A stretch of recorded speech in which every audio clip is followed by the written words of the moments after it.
Quero trazer para você uma experiência que tive esses dias, referente a um vídeo que o irmão me mandou. O vídeo mostrava algumas igrejas, que eu não citarei o nome aqui, porque não quero sair da ética, em que os pastores dançavam forró e o pastor mesmo em cima do púlpito dançando com a sua esposa. Acredito que alguém viu esse vídeo. E também mostrou algumas boates que parecia até festival do funk. E por incrível que pareça também o cenário era de igreja. Então o irmãozinho mandou para mim, ele disse para mim assim: Zé Paulo, o que é que fizeram da igreja do Senhor? O que é que fizeram? Banalizaram ela. O que é que estão fazendo da igreja? O tempo está muito difícil para ser cristão. E eu olhei para ele assim e disse: acalme, meu irmão, que essas coisas já aconteceram no passado. Há casos nas escrituras que era parecido com isso, talvez pior agora. Não era tanto divulgado como hoje. Por quê? Porque na época não existiam os grandes smartphones, não existiam os grupos, a mídia social. E na época as coisas eram intocadas, mas a Bíblia nos mostra tempos de apostasia, tempo de promiscuidade, tempo onde os homens queriam ser mais do que Deus, tempos da filosofia, em que as pessoas se trajavam dessa forma. Agora, havia uma igreja verdadeira.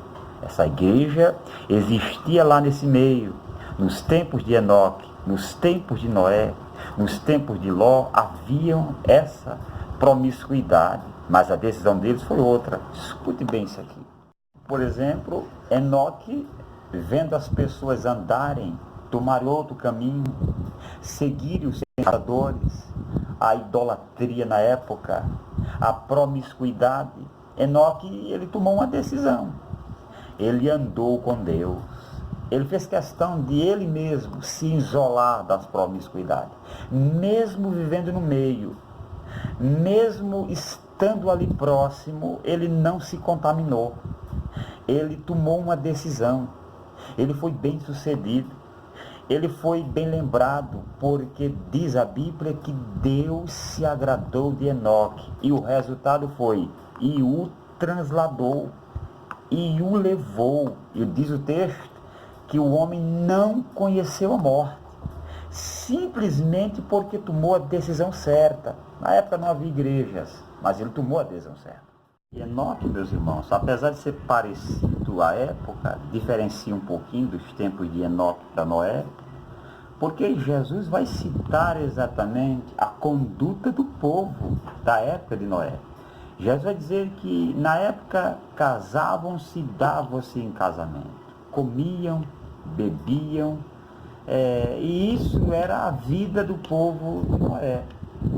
Mas o texto vai mostrar que não é pecado você casar, e nem muito menos você comer, mas colocar isso em princípio fundamental, em propósito máximo, causa-lhe um transtorno.